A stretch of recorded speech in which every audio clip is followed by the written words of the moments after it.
గీ వానలు చల్లగుండా ఏం వానలో ఏమో గాని పొద్దుందాకా ఓర్పిస్తుంది. పొద్దుకి ఈడ్చి ఈడ్చి సరుస్తుంది. సరుసుడు సరిస్తే పట్నం రోడ్ల మీద మోకాళ్ళలోతు నీళ్ళే.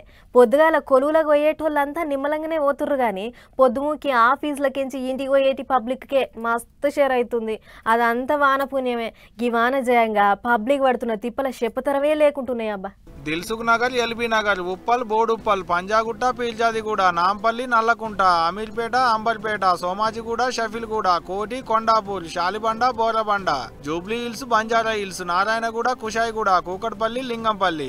ఓ ఇట్ట ఎన్నని చెప్తాం ఎంతని చెప్తాం. పట్నం అంతా పరుచుకొని సరసుడు దర్శింది వాన. ఏడజూడు మోకాళ్ళలోతు నీళ్లు.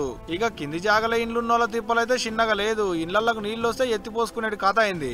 ఇంట్లో సామాన్లు సట్ల సగలం ఖరాబు. నాలాలలో పడి కొంతమంది కొట్టకపోయేది కూడా. ఆసిఫ్ నగర్ లో ఉన్న అఫ్జల్ సాగర్ లో మామ అల్లుడు నాలాల పడి కొట్టకపోతే ముషీరాబాద్ వినోద నగర్ లో ఇంకొకరు కల్లంతు. నాలాల పడి కొట్టకపోయిన వాళ్ళ ఇంటోళ్లను మందలిచ్చేందుకు హైదరాబాద్ పెద్ద ఆఫీసర్ రంగనాథ్ సారు, కలెక్టర్ హరిచందన మేడం పోయిరు. అంతా అరుచుకొని వచ్చారు. ఇక్కడ ఒక గోడ కూలి అంటే రిటెన్షన్ వాల్, నాలాకు ఉన్నటువంటి రిటైనింగ్ వాల్ అది కూలిన తర్వాత దాంట్లో నాలాలో పడి కొట్టుకుంటూ వెళ్ళాడు. ఇంకా అతను ట్రేస్ కాలేదు. సో దీంట్లో మనకి ఇక్కడ ప్రధానంగా మనకు అర్థమైంది ఏంటంటే ఈ నాలా ఆక్రమణలు ఇక్కడ కూడా చూసాము.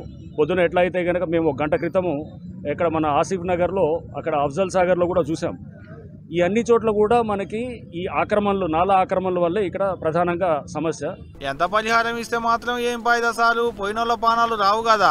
ఇట్లా నాలాలకు మూతలు తీసుంటే పబ్లిక్ పానాలకు తిప్పలు కాకుంటే ఏమైతుంది మరి? వడదేమో గట్టికి వస్తుండే, నాలాలకు మూతలు ఉన్నది తెలవట్లేదాయే, లేని తెలవట్లేదాయే. కానకపోయి కంపల పడ్డట్టు అవుతుండే, ఉట్టి పుణ్యానికి పానాలు పోబట్టే. ఇంత అవుతుంటే నాలాల మీద చోట్లు కబ్జా పెట్టి ఇల్లు కట్టుకోబట్టే గిట్ల అవుతుంది అనేది అధికారులు అంటున్నమాట.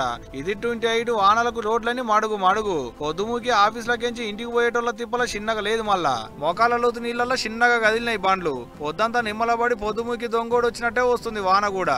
అయినాకి పట్నంలో పడితే ఏ పంట కాసరైతుంది అనుకుంటుండో వానదేవుడు. పడే శినుకులయ్యాక ఉళ్ళ పొంటి పడితే రైతుల కన్నా ఆసరయ్యేడుతుండే కదా అనుకుంటున్నారట ఇప్పుడు పట్నం పబ్లిక్. అంతే కదా మరి.